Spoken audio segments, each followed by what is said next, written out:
අයිබෝන් හැමෝටම ඔබ සියලු දෙනාම AI සිංහල ඇකඩමියට සාදරයෙන් පිළිගන්නවා. මේ ප්‍රශ්න ටික ඉතාමත්ම වැදගත්වේ. පළමු ප්‍රශ්නය. අපස උසස් පෙළ විභාගය සඳහා සිසුන් ප්‍රධාන විෂයන් 4ක් වෙනුවට විෂයන් 3ක් පමණක් තෝරා ගත යුතු නව ක්‍රමය මුලින්ම ක්‍රියාත්මක වූයේ කුමන වර්ෂයේද? නව ක්‍රමය මුලින්ම 2000 වසරේ සිට තමයි ක්‍රියාත්මක වෙන්න පටන් ගත්තේ. 1998 දී හඳුන්වා දුන් අධ්‍යාපන ප්‍රතිසංස්කරණය අනුව 2000 වසරේ උසස් පෙළ විභාගයේ සිට ප්‍රධාන විෂයන් ගණන 3ක් දක්වා අඩු කෙරුණා. ඊට අමතරව පොදු සාමාන්‍ය පරීක්ෂණය සහ සාමාන්‍ය ඉංග්‍රීසි විෂයන් අනිවාර්ය විෂයන් ලෙස උසස් පෙළ සඳහා එකතු කරනු ලැබුවා. දෙවන ප්‍රශ්නය.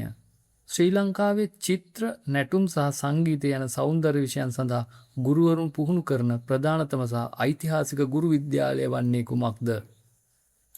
මේක පිහිටලා තියෙන්නේ ගිරිකම සෞන්දර්ය විද්‍යා ගුරු විද්‍යාලය කියලා තමයි කියන්නේ. විශේෂත්වය මේක ලංකාවේ සෞන්දර්ය විෂයන් සඳහා පමණක් වෙන් වූ එකම රාජ්‍ය ගුරු විද්‍යාලය. මේක පිහිටලා තියෙන්නේ මහනුවර දිස්ත්‍රික්කයේ පිළිමිතලාවේ ගිරිගම කියන ප්‍රදේශයේ. ඒ වගේම තමයි දැනට සේවයේ නියුතු නුපුහුණු සෞන්දර්ය ගුරුවරුන් විධිමත් ලෙස පුහුණු කිරීම මෙහිදී සිදු කරනවා. ශ්‍රී ලංකා ගුරු සේවා ව්‍යවස්ථාව සහ රාජ්‍ය සේවා ව්‍යවස්ථා රීතිවලට අනුව සේවයට සෘජුවම බඳවා ගනු ලබන ගුරුවරයෙකුගේ පරිවාස කාලය වසර කීයද? පිළිතුර වන්නේ වසර 3ක්. මෙම වසර 3ක කාලය අවසානයේදී අදාළ ගුරුවරයා සතුටුදායක සේවයක නිරත වී ඇති බව සහ නියමිත කාර්යක්ෂමතා කඩයිම් හෝ භාෂාමය සුදුසුකම් සපුරා ඇති බව තහවුරු පසු සේවය ස්ථිර කරනු ලැබේ. ප්‍රශ්නාංක 4. ශ්‍රී ලංකාවේ වැඩිම කාලයක් අධ්‍යාපන අමාත්‍ය ධූරය දරා ඇත්තේ කවුරුන්ද? ඒ ගෞරවය හිමිවන්නේ නිදහස් අධ්‍යාපනයේ පියා ලෙස සැලකෙන ආචාර්ය C.W.W. කන්නංගර මහතා. ඔහු රාජ්‍ය මන්ත්‍රණ සභා යුගයේ අධ්‍යාපන විධායක කාරක සභාවේ සභාපතිවරයා මෙන්ම ප්‍රථම අධ්‍යාපන අමාත්‍යවරයා ලෙස වසර 16කට ආසන්න දිගු කාලයක්, ඒ කියන්නේ 1931 ඉඳලා 47 දක්වා කටයුතු කරලා තියෙනවා. ප්‍රශ්නාංක 5. ශ්‍රී ලංකාවේ ගුරු පුහුණු කටයුතු සහ විෂයමාලා සංවර්ධනය සම්බන්ධයෙන් වගකීම දරන ප්‍රධානතම ආයතනය කුමක්ද? පිළිතුර වන්නේ ජාතික අධ්‍යාපන ආයතනය. එම නැත්නම් NIE. මහරගම පිහිටලා තියෙන මේ ජාතික අධ්‍යාපන ආයතනය විෂයමාලා සකස් කිරීම සහ අධ්‍යාපන පරීක්ෂණ සඳහා වගකීම් දරනවා. ප්‍රශ්නාංක 6. ශ්‍රී ලංකාවේ පෙර පාසල් සහ මුල් ළමාවිය සංවර්ධන මධ්‍යස්ථාන නියාමනය කිරීම සහ ලියාපදිංචිය ප්‍රධාන වශයෙන්ම සිදු කරනු ලබන්නේ කුමන ආයතනයක් මගින්ද?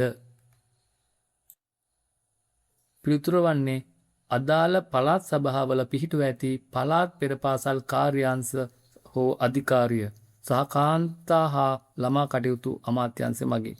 ඒ කියන්නේ අපි ප්‍රධාන වශයෙන් ගත්තොත් මේ සියලුම දේට වගකීම් දරන්නේ අදාළ පළාත් සභා. ප්‍රශ්නාංක 7. ජාතික අධ්‍යාපන ආයතනයේ ප්‍රධාන මූලස්ථානයේ පිහිටා ඇත්තේ කුමන ප්‍රදේශයේද? පිළිතුර වන්නේ මහරගම. ප්‍රශ්නාංක 8. වත්මන් අධ්‍යාපන, උසස් අධ්‍යාපන සහ වෘත්තීය අධ්‍යාපන අමාත්‍යාංශයේ ස්ථීර ලේකම්වරයා වන්නේ කවුරුන්ද? පිළිතුර වන්නේ නාලක කළුවැව මහතා.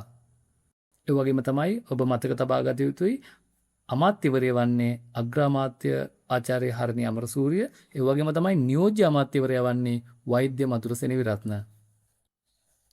ප්‍රශ්නාංක 9. ශ්‍රී ලංකා සුදුසුකම් රාමුවට SLQF අනුව සාමාන්‍ය උපාධියක් සඳහා අවම වශයෙන් සම්පූර්ණ කර යුතු ක්‍රෙඩිට් ගණන කොපමණද? පිළිතුර වන්නේ ජෙනරල් ඩිග්‍රිය සඳහා අවම වශයෙන් ක්‍රෙඩිට් 90ක් පමණ සම්පූර්ණ කළ යුතුයි. මේ වගේම අපි මාස්ටර් එකක් ගත්තත්, ඩිප්ලෝමා එකක් ගත්තත්, NVQ එකක් ගත්තත් ඒ අදාළ කෝසස් වලට වෙනම ක්‍රෙඩිට් සංඛ්‍යාවක් තියෙනවා. අපි සම්පූර්ණ කළ යුතු අවම ක්‍රෙඩිට් ප්‍රමාණයක් තිබෙනවා. ප්‍රශ්නාංක 10. 2026 වර්ෂය සඳහා ශ්‍රී ලංකා රජයේ සහ රජයේ අනුමත පුද්ගලික පාසල් පැවැත්වීමට නියමිත මුළු දින ගණන කොපමණද? බාහිර බාධා වලින් තොර සාමාන්‍ය තත්ත්වයට යටතේ අපේක්ෂිත දින ගණන 192යි. ප්‍රශ්නාංක 11. ශ්‍රී ලංකාවේ ප්‍රථම වරට ක්ලවුඩ් තාක්ෂණය පදනම් කරගත් සුහුරු පන්තිකාමර ශ්‍රේණි මට්ටමින් පූර්ණ ලෙස ඒකාබද්ධ කළ පළමු සුහුරු පන්තිකාමර ස්ථාපනය කරන ලද්දේ කිනම් පාසලකද? පිළිතුර වන්නේ කෝට්ටේ ශ්‍රී ජයවර්ධනපුර මහාවිද්‍යාලය. ප්‍රශ්න අංක 12. අධ්‍යාපන අමාත්‍යාංශය විසින් හඳුන්වා දෙන නව පරිවර්තනීය අධ්‍යාපන ප්‍රතිසංස්ක්‍රම යටතේ සාමාන්‍ය පෙළ සඳහා අනිවාර්යයෙන්ම විභාගයට පෙනී සිටිය යුතු ප්‍රධාන විෂයන් ගණන කොපමණද? නව අධ්‍යාපන ප්‍රතිසංස්කරණ යටතේ ප්‍රධාන විෂයන් 5කි. මව් භාෂාව සිංහල හෝ දෙමළ, ගණිතය, විද්‍යාව, ඉංග්‍රීසි භාෂාව සහ ආගම සහ සාරධර්ම අධ්‍යාපනය. ප්‍රශ්න අංක 13. ශ්‍රී ලංකාවේ අපස උසස් පෙළ සඳහා තාක්ෂණ වේදයේ විෂය ධාරාව නිල වශයෙන් ආරම්භ කරන ලද්දේ කිනම් වසරකදීද? 2013 වර්ෂයේදීය. ප්‍රශ්න අංක 14. දකුණු ආසියාතික කලාපයටම බලපාන පරිදි ගුරුවරුන් සහ ගුරු පුහුණුකරුවන් පුහුණු කිරීම සඳහා පිහිටවා ඇති දකුණු ආසියානු ගුරු සංවර්ධන මධ්‍යස්ථානය South Asian Center for Teacher Development පිහිටා ඇත්තේ කොහේද? පිළිතුර වන්නේ මේ ආයතනය පිහිටලා තියෙන අපේ රටේ ලංකාවේ මීපේ ප්‍රදේශයේ. ස්ථාපිත කළ වර්ෂය වන්නේ 2014 ජූනි මාස 10 වෙනිදා. ප්‍රශ්න අංක 15. ශ්‍රී ලංකාවේ අධ්‍යාපන පරිපාලන ව්‍යුහයට අනුව අඩුම අධ්‍යාපන කොට්ටාස සංඛ්‍යාවක් ඇති දිස්ත්‍රික්කය වන්නේ කුමක්ද? පිළිතුර වන්නේ කිලිනොච්චිය දිස්ත්‍රික්කය.